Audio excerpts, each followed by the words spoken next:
नमस्कार प्रिय विद्यार्थियों, स्वागत है आपका एक बार फिर से आपकी अपने ऑनलाइन यूट्यूब चैनल पर। आज हम पढ़ने वाले हैं तद्धित प्रत्यय। इससे पहले हमने कृदंत प्रत्यय पढ़ा और कृदंत प्रत्यय में हमने समझा कि जिन शब्दों में क्रिया या धातु का प्रयोग होता है वहाँ कृदंत प्रत्यय जुड़ते हैं। तद्धित प्रत्यय संज्ञा, सर्वनाम और विशेषण के साथ प्रयुक्त होते हैं। यानी तद्धित प्रत्यय कभी भी क्रिया के साथ नहीं जुड़ेंगे। जिस शब्द में क्रिया होगी उसमें तद्धित प्रत्यय नहीं होगा, कृदंत प्रत्यय होगा। और जो शब्द संज्ञा, सर्वनाम या विशेषण का होता है वहाँ जुड़ा हुआ प्रत्यय हमेशा तद्धित ही होता है। तद्धित प्रत्यय की परिभाषा: वे प्रत्यय जो क्रिया के पदों के अतिरिक्त संज्ञा, सर्वनाम, विशेषण आदि शब्दों के साथ लगकर नए शब्द का निर्माण करते हैं उन्हें तद्धित प्रत्यय कहते हैं। जैसे छात्र में आ जोड़ा तो छात्रा, यह है देव, देव में ई जोड़ा तो देवी, मीठा में आस प्रत्यय जोड़ा तो मिठास, अपना में पन जोड़ा तो अपनापन। प्रिय विद्यार्थियों, छात्र संज्ञा है, देव संज्ञा है, मीठा विशेषण है और अपना सर्वनाम है। अर्थात संज्ञा, सर्वनाम और विशेषण के साथ जो प्रत्यय जुड़ते हैं वो कहलाते हैं तद्धित प्रत्यय। प्रिय विद्यार्थियों, तद्धित प्रत्यय के प्रकार हम पढ़ने वाले हैं और पहला प्रकार है कर्तृवाचक तद्धित प्रत्यय। प्रिय विद्यार्थियों, हमने कर्तृवाचक कृदंत प्रत्यय में भी देखा और कर्तृवाचक तद्धित प्रत्यय में भी देखा। जो कर्तृवाचक कृदंत में था वो क्रिया से बन रहे थे और जो कर्तृवाचक तद्धित में हैं वो क्रिया से नहीं बनेंगे, वो बनेंगे संज्ञा, सर्वनाम, विशेषण से। कर्तृवाचक तद्धित प्रत्यय में जो शब्द बनेंगे वो कर्ता का बोध कराएंगे। दोनों में अंतर यह है कि कर्तृवाचक जो कृदंत में था वो क्रिया से बनेंगे और जो कर्तृवाचक तद्धित में है वो संज्ञा, सर्वनाम और विशेषण से बनेंगे और बोध कराएंगे कर्ता का। जैसे पहला प्रत्यय है कर्तृवाचक तद्धित प्रत्यय में आर, इससे बने हुए शब्द हैं लोहार, सुनार और कुम्हार। तो प्रिय विद्यार्थियों, लोहार में मूल शब्द लोहा, सोनार में सोना और कुम्हार में कुंभ यानी घड़ा। तो ये तीनों शब्द जो हैं वो संज्ञा के हैं।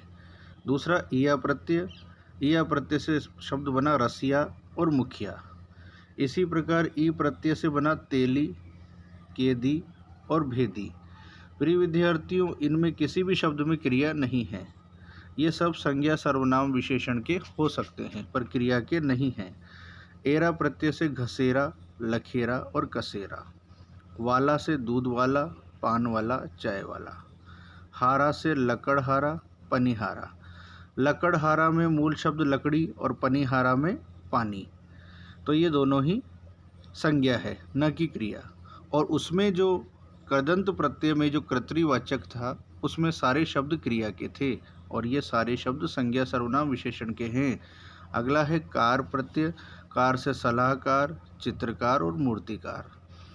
ये थे प्रिय विद्यार्थियों कर्तृवाचक तद्धित प्रत्यय में जो प्रत्यय आते हैं वो मैंने आपको सब बता दिए। प्रश्न दो तरीके से पूछा जाता है।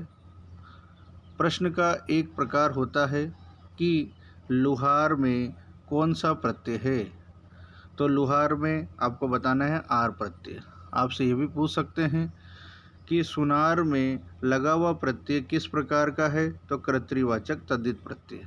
आपसे ये भी पूछ सकते हैं कि घसेरा में जो प्रत्यय लगा हुआ है वो कौन सा है, तद्धित या कृदंत, तो घसेरा में मूल शब्द है घास, तो घास है संज्ञा अर्थात क्रिया नहीं है, इसीलिए घसेरा में तद्धित प्रत्यय माना जाएगा। अगर घसेरा में मूल शब्द क्रिया का होता तो कृदंत बताते। इसी प्रकार दूध वाला में कौन सा प्रत्यय है, कृदंत या तद्धित, तो दूध शब्द में क्रिया नहीं है, संज्ञा है, इसीलिए बताएंगे तद्धित प्रत्यय। तो प्रश्न के तीन प्रकार हो सकते हैं। जैसे पनिहारा में कौन सा प्रत्यय है, तो हारा। आपसे ये पूछ सकते हैं कि पनिहारा में लगा हुआ प्रत्यय किस प्रकार का है, तो कर्तृवाचक तद्धित प्रत्यय। आपसे पूछ सकते हैं कि चाय वाला में जो प्रत्यय लगा हुआ है वो तद्धित है या कृदंत। तो अगर क्रिया का है तो कृदंत बताएंगे और क्रिया नहीं है तो तद्धित बताएंगे। अब चाय शब्द में कोई क्रिया नहीं है, यह संज्ञा है। ठीक है प्रिय विद्यार्थियों, ऐसे प्रश्न परीक्षा में पूछे जाते हैं। अब हम आगे बढ़ते हैं। भाववाचक तद्धित प्रत्यय। भाववाचक तद्धित प्रत्यय वे प्रत्यय हैं जो संज्ञा, सर्वनाम या विशेषण के साथ जुड़कर के भाववाचक संज्ञा बनाते हैं। अब भाववाचक कृदंत प्रत्यय भी हमने पढ़े हैं, पर वो प्रत्यय क्रिया के साथ जुड़कर के भाववाचक संज्ञा बनाते हैं, जबकि ये प्रत्यय संज्ञा, सर्वनाम, विशेषण के साथ जुड़कर के भाववाचक संज्ञा बनाते हैं। उदाहरण, पहला आई प्रत्यय से बुराई, पंडिताई, चिकनाई। इनमें कहीं भी क्रिया नहीं है, बुराई में है शब्द बुरा, पंडिताई में पंडित और चिकनाई में चिकना। बुरा शब्द विशेषण का है, पंडित शब्द संज्ञा का है और चिकना शब्द भी विशेषण का है। ये शब्द क्रिया से नहीं बनते, ये बनते हैं संज्ञा, सर्वनाम, विशेषण से। आपा प्रत्यय से बुढ़ापा, मोटापा। आस से खटास, मिठास। आहट से कड़वाहट, चिकनाहट, ये दो बार आ गया, कड़वाहट, गर्माहट। इमा प्रत्यय से लालिमा, गरिमा, लगीमा। ई प्रत्यय से गर्मी, गृहस्थी, सावधानी, दलाली, खेती। ता प्रत्यय से सुंदरता, मूर्खता, सफलता, मित्रता। इसी प्रकार अगला प्रत्यय है त्व प्रत्यय। त्व प्रत्यय से है हमारे पास मनुष्यत्व, पशुत्व, अपनत्व, ममत्व, भ्रातृत्व। इसी प्रकार पन प्रत्यय से है बचपन, लड़कपन, छुटपन, अपनापन। ओति प्रत्यय से है बपोती। यह प्रत्यय से है सौंदर्य, लावण्य, माधुर्य, सामीप्य। आयत प्रत्यय से है बहुतायत, लोकायत। प्रिय विद्यार्थियों, मैं वापस दोहराना चाहूँगा। प्रश्न 3 प्रकार से पूछा जा सकता है कि मित्रता शब्द में कौन सा प्रत्यय है, तो ता प्रत्यय। मित्रता शब्द में लगा हुआ प्रत्यय किस प्रकार का है, तो आपको बताना है भाववाचक तद्धित प्रत्यय। आपसे ये भी पूछा जा सकता है कि चिकनाई में कृदंत प्रत्यय है या तद्धित, तो चिकनाई का मूल शब्द है चिकना, जो विशेषण का है, तो विशेषण का है तो बताएंगे तद्धित प्रत्यय। और अगर शब्द क्रिया का होता, अगर यहाँ पर होता सजावट, तो सजावट में मूल शब्द है सजाना, यानी ना। जिन शब्दों के अंत में ना आए तो वो क्रिया के हैं, तो सजाना में मूल शब्द क्रिया है, तो वहाँ होता कृदंत प्रत्यय। पर चिकनाई में मूल शब्द है चिकना, चिकना विशेषण का है, तो संज्ञा, सर्वनाम, विशेषण से जो प्रत्यय जुड़ते हैं वो कहलाते हैं तद्धित प्रत्यय। तो प्रिय विद्यार्थियों, आगे देखते हैं तीसरा भेद, संबंधवाचक तद्धित प्रत्यय का। संबंधवाचक तद्धित प्रत्यय से तात्पर्य जो संबंध सूचक शब्दों का निर्माण करेंगे, ऐसे प्रत्यय कहलाते हैं आपके संबंधवाचक तद्धित प्रत्यय। जैसे एरा प्रत्यय से बना चचेरा, चचेरा का संबंध चाचा से, ममेरा का संबंध मामा से, फुफेरा का संबंध फूफा से, मौसेरा का संबंध मौसी से। जा प्रत्यय से भतीजा, भांजा। ओई प्रत्यय से नंदोई, बहनोई। ये सब रिश्ते वाले शब्द हैं। जी प्रत्यय से भांजी, भतीजी। आल प्रत्यय से ससुराल, ससुराल का संबंध सासू से। हाल प्रत्यय से ननिहाल, ननिहाल का संबंध नानी से और ददिहाल का संबंध दादी से। प्रश्न के 3 प्रकार हो सकते हैं। मौसेरा में कौन सा प्रत्यय है, तो एरा प्रत्यय। मौसेरा में लगा हुआ प्रत्यय किस प्रकार का है, तो संबंधवाचक प्रत्यय। और मौसेरा में तद्धित प्रत्यय है या कृदंत, तो मौसेरा में तद्धित प्रत्यय है, क्योंकि मूल शब्द है मौसी। अगर मूल शब्द क्रिया का होता तो हम कृदंत प्रत्यय बताते। प्रिय विद्यार्थियों, यह है अपत्यवाचक। अपत्यवाचक को संतान वाचक भी कहते हैं। तो ये अपत्य है, प्र नहीं, ये है अपत्यवाचक। अपत्य का तात्पर्य संतान से, वे शब्द जो संतान सूचक शब्दों का निर्माण करते हैं। अब वो कौन कौन से प्रत्यय हैं, वो कौन कौन से प्रत्यय हैं जो संतान सूचक शब्दों का निर्माण करते हैं, अर्थात वे प्रत्यय जो संतान सूचक शब्दों का निर्माण करते हैं, वो कौन कौन से प्रत्यय हैं। पहला अप्रत्यय। अप्रत्यय से शब्द बना वासुदेव, तो वासुदेव किसकी संतान है, वसुदेव की। रघु की संतान राघव, मनु की संतान मानव, धनु की संतान दानव, कुरु की संतान कौरव, पांडु की संतान पांडव। अब आपसे पूछ ले कि पांडव में कौन सा प्रत्यय है, तो अप्रत्यय। पांडव में लगा हुआ प्रत्यय किस प्रकार का है, तो अपत्यवाचक। पांडव में जो प्रत्यय है वो कृदंत है या तद्धित, तो पांडव में मूल शब्द है पांडु जो है संज्ञा, तो इसमें बताएंगे तद्धित प्रत्यय। और अगर मूल शब्द क्रिया का होता जैसे खाना पीना दौड़ना, तो हम बताते कृदंत प्रत्यय। अगला प्रत्यय है ई प्रत्यय, तो दशरथ की संतान दाशरथी, वाल्मीकि की संतान वाल्मीकि, सुमित्रा की संतान सौमित्री, पणिन की संतान पाणिनि, और शरद की संतान सारथी, और मरुद की संतान मारुति।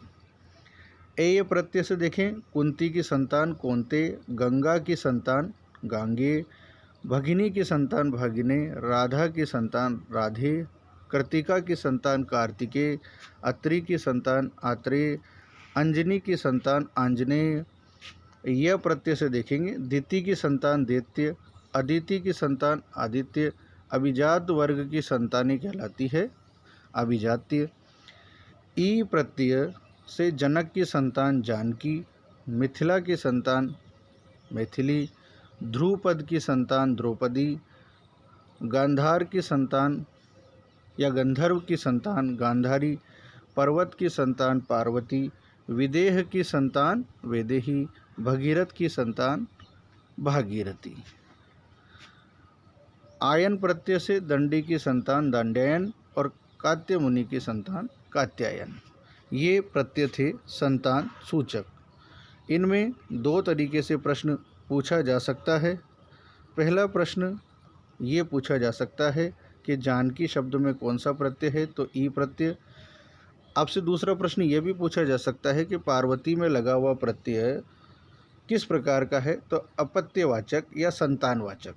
आपसे ये भी पूछा जा सकता है कि भागीरथी में लगा हुआ प्रत्यय कृदंत है या तद्धित, तो मूल शब्द है भगीरथ और भगीरथ शब्द संज्ञा का है, इसीलिए बताएंगे कि इसमें तद्धित प्रत्यय है। मूल शब्द अगर क्रिया होता तो बता देते कि इसमें कृदंत प्रत्यय है। ये था हमारा तद्धित प्रत्यय में चौथा भेद। आगे देखेंगे पांचवा भेद। पांचवा भेद हमारे पास है ऊनतावाचक। अब प्रिय विद्यार्थियों, ऊनता का तात्पर्य है लघुता से। वे प्रत्यय जो लघुता सूचक शब्दों का निर्माण करेंगे, किसके अंत में जुड़कर, संज्ञा सर्वनाम विशेषण के साथ जुड़कर। प्रिय विद्यार्थियों, क्रिया के साथ जो प्रत्यय जुड़ते हैं वो तो कृदंत है, और हम पढ़ रहे हैं तद्धित प्रत्यय, तो तद्धित प्रत्यय कभी भी क्रिया के साथ नहीं जुड़ते, वो जुड़ते हैं संज्ञा सर्वनाम विशेषण के साथ। और जुड़कर के यदि लघुतावाचक शब्दों का या ऊनतावाचक शब्दों का निर्माण करते हैं, अर्थात छोटेपन वाले शब्दों का निर्माण करते हैं, तो कहलाते हैं ऊनता या लघुतावाचक। जैसे ईया प्रत्यय, ईया प्रत्यय से शब्द बना खटिया, तो खाट का छोटा रूप, लोटे का छोटा रूप लुटिया, डिब्बे का छोटा रूप डिबिया, आम का छोटा रूप अमिया, चोटी का छोटा रूप चुटिया, बेटी का छोटा रूप बिटिया। ये छोटे रूप का बोध करा रहे हैं, इसीलिए ऊनतावाचक है। मंडल का छोटा रूप मंडली, टोकरा जो है उसका छोटा रूप टोकरी, पहाड़ का पहाड़ी, घंटा घंटी, ढोलक का छोटा रूप ढोलकी, रस्सा का छोटा रूप रस्सी, और कटोरा का छोटा रूप कटोरी। खाट का छोटा रूप खटोला भी होता है, तो खटोला में तो ओला प्रत्यय, और अगर खाट का छोटा रूप खटिया भी होता है, तो खटिया में पूछता तो ईया प्रत्यय। सांप का छोटा रूप सपोला। आ प्रत्यय से लाला, लाला को प्यार से कहते हैं ललुआ, और बाबू को कह देते हैं बबुआ, कालू को बोल देते हैं कलुआ। ये हो गए इनके छोटे रूप, छुटपन का बोध कराने वाले शब्द हो गए। डी प्रत्यय से पंखड़ी, पंख का छोटा रूप, आंत का छोटा रूप आंतड़ी। डा प्रत्यय दुख का छोटा भाग दुखड़ा, मुखड़ा और बछड़ा। ये हैं आपके छोटेपन का बोध कराने वाले शब्द, जिनमें डा प्रत्यय है। री प्रत्यय से बनेंगे छतरी और बांसुरी, वा प्रत्यय से बनेंगे बचवा और बिटवा। प्रिय विद्यार्थियों, ये हैं वो शब्द जो छुटपन का बोध कराते हैं। इनमें प्रश्न वही तीन तरीके से पूछा जा सकता है। खटोला में कौन सा प्रत्यय है, तो ओला प्रत्यय। आपसे ये भी पूछ सकते हैं कि बांसुरी में लगा हुआ प्रत्यय किस प्रकार का है, तो ऊनता या लघुतावाचक। आपसे ये भी पूछा जा सकता है कि कटोरी में जो प्रत्यय लगा हुआ है वो है तद्धित या कृदंत, तो आपको बताना है तद्धित, क्योंकि कटोरी में मूल शब्द है कटोरा अर्थात संज्ञा। आगे बढ़ते हैं और देखते हैं अंतिम भेद जो है स्त्रीवाचक या स्त्रीबोधक। अब ये वो प्रत्यय हैं जो स्त्रीलिंग शब्दों का निर्माण करेंगे। पहला आ प्रत्यय ये हो गया सुता, सुत का स्त्रीलिंग सुता, छात्र का स्त्रीलिंग छात्रा, अनुज का स्त्रीलिंग अनुजा। आइन प्रत्यय ठाकुर का स्त्रीलिंग ठकुराइन, मुंशी का स्त्रीलिंग मुंशी आइन। आनी प्रत्यय देवर का स्त्रीलिंग देवरानी, सेठ का स्त्रीलिंग सेठानी, नौकर का स्त्रीलिंग हो गया आपका नौकरानी। ये स्त्री बोधक तद्धित प्रत्यय स्त्रीलिंग शब्दों का निर्माण करते हैं, पुल्लिंग शब्दों को स्त्रीलिंग में बदलने का काम करते हैं। इन प्रत्यय जैसे बाघ का बागिन, माली का मालिन। नी प्रत्यय से शेर का शेरनी, मोर का मोरनी। इन्हीं प्रत्यय से सरोज का सरोजिनी, हंस का हंसिनी, हाथी का हथिनी, सन्यासी का सन्यासिनी। ई प्रत्यय से देव का देवी, नर का नारी और बेटा का बेटी। तो याद रखें प्रिय विद्यार्थियों, ये वे प्रत्यय हैं जो स्त्रीलिंग शब्दों का निर्माण करते हैं। आगे देखेंगे वती प्रत्यय से भगवान का भगवती, पुत्रवान का पुत्रवती, सत्यवान का सत्यवती। मति प्रत्यय से आयुष्मान का आयुष्मती, बुद्धिमान का बुद्धिमती, श्रीमान का श्रीमती। त्रि प्रत्यय दाता का दात्री, अभिनेता का अभिनेत्री और नेता का नेत्री। ये वे शब्द या ये वे प्रत्यय हैं जो स्त्रीलिंग शब्दों का निर्माण करते हैं। हमने पढ़े तद्धित प्रत्यय के पूरे 6 भेद, और इन 6 भेदों में आपको मैंने सभी शब्द अच्छे से समझाए। तद्धित प्रत्यय संज्ञा, सर्वनाम और विशेषण के साथ जुड़ते हैं। इसके अलावा आपको पता होना चाहिए कि प्रश्न 2 या 3 तरीके से एग्ज़ाम में पूछे जाते हैं। अगर आपने ये पूरे प्रत्यय ध्यान से देखे, समझे, तो आपका तद्धित प्रत्यय में कोई भी प्रश्न गलत नहीं होगा। आपको कैसा लगा ये वीडियो कमेंट करके बताएं। अगले वीडियो में मैं प्रत्यय से जुड़े हुए ही कुछ आपको बेसिक जानकारियाँ बताऊंगा कि प्रत्यय के जुड़ने से शब्द में किस प्रकार का परिवर्तन होता है।